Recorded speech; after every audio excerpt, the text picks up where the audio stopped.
आज बहुत ऐतिहासिक दिन है और आपका मूड भी अच्छा है, तो 1-2 मिनट एक्स्ट्रा दे देना साहब। सबसे पहले तो आज इस ऐतिहासिक दिन के लिए पिछले 6 दशक से भी ज्यादा समय से हिंदुस्तान का प्रत्येक तबका इस धारा 370 को और 35A को तोड़ने की डिमांड कर रहा था। 50-60 साल तक कांग्रेस की सरकारें बनाई और नेहरू जी ने जो भूल की थी उस भूल को सुधारने का इनको मौका भी दिया।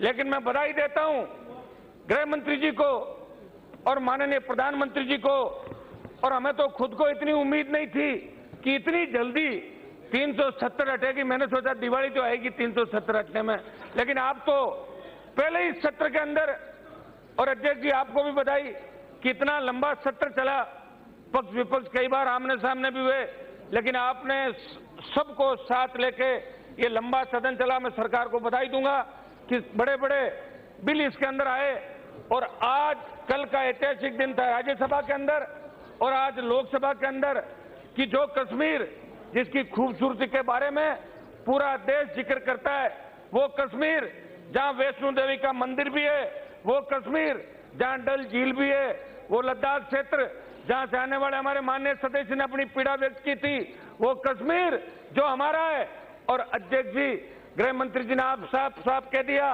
कि जो पाक अधिकृत कश्मीर है वो भी जल्दी भारत के खाते के अंदर आने वाला है।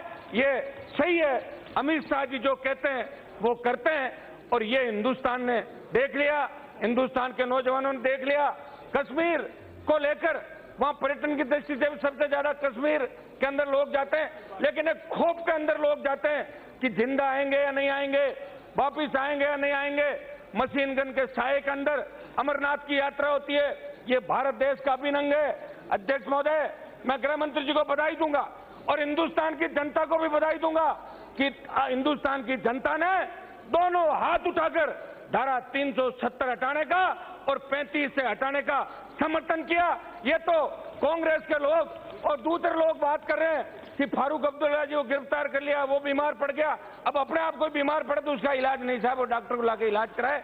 हम भी तो कश्मीर की वजह से हिंदुस्तान बीमार पड़ा 60 साल से, इस बीमारी का कोई इलाज अगर लेकर आया तो अमित शाह जी लाए, नरेंद्र मोदी जी लाए और हमारे उन हजारों नौजवानों ने आज वहां पे जो घूमने गए पर्यटकों को मारा, आतंकवाद का रास्ता जम्मू कश्मीर के मार्फत। और मैं धन्यवाद दूंगा अटल बिहारी जी वाजपेयी की सरकार को, जब कारगिल का युद्ध हुआ तब किस तरह कश्मीर की सत्ता के माध्यम से आतंककारी कैंप उस घाटी के अंदर खोल दिए गए और वहां की सरकारें पाकिस्तान की सरकार से मिलकर किस तरह आतंकी घटनाओं को पनाह देती थी, आतंककारियों को पनाह देती थी। मैं गृह मंत्री जी को धन्यवाद दूंगा, उन आतंकियों की सुरक्षा हटाई और उन्हें जनता के सामने नंगा किया। और गृह मंत्री जी, आपको सोचने की आवश्यकता नहीं है, ये कितनी फड़फड़ाहट कर ले, इनकी फड़फड़ाहट इस देश की जनता मिटा देगी। ये कांग्रेस जो इस कोने के अंदर बैठी है, अगली बार 5 की संख्या के अंदर भी नहीं आएंगे। इस धारा 370 को हटाने का, 35A को हटाने का और जम्मू कश्मीर को अलग केंद्र शासित प्रदेश और लद्दाख को अलग केंद्र शासित प्रदेश करने का जो आपने ऐतिहासिक निर्णय लिया, अब भारत का आम जवान, और मैं इसमें सोशल मीडिया का भी धन्यवाद दूंगा कि किस तरह हमारे बच्चे राष्ट्रवाद की भावना पहली बार जगी। मैं तिरुपति गया था, तब ऊपर बैठे लोग कह रहे थे वास्तव के अंदर महसूस हो रहा है, 1 मिनट साहब, वास्तव में महसूस हो रहा है कि हम भारत के अंदर हैं। पहले कांग्रेस ने हिंदी नॉन हिंदी का इश्यू चलाया कि हिंदी बोलेगा ये वो बोलेगा, तेलुगु हिंदी इनको लड़ाया आपस में, नक्सलवाद, आतंकवाद, पंजाब का आतंकवाद। मैं बहन सिंह जी की शहादत को भी इस मौके पर याद करूंगा कि उन्होंने पंजाब का आतंकवाद खत्म करने के लिए अपने प्राण न्यौछावर किए और हमारे कई भाइयों ने, कई किसान के बेटों ने इस बॉर्डर पे और आतंकवाद, नक्सलवाद, माओवाद जो कांग्रेस पार्टी और दूसरी पार्टियां लेकर आई थी, आज इस देश के अंदर अगर खत्म हुआ तो भारतीय जनता पार्टी एनडीए की सरकार ने इनके मुंह बंद कर दिए और तमाम उन आतंकियों को सोचने में मजबूर कर दिया कि भारत की सरजमी पे अब सर छुपाने के लिए हमारे पास जगह नहीं है। अध्यक्ष महोदय, गृह मंत्री जी को बारंबार धन्यवाद।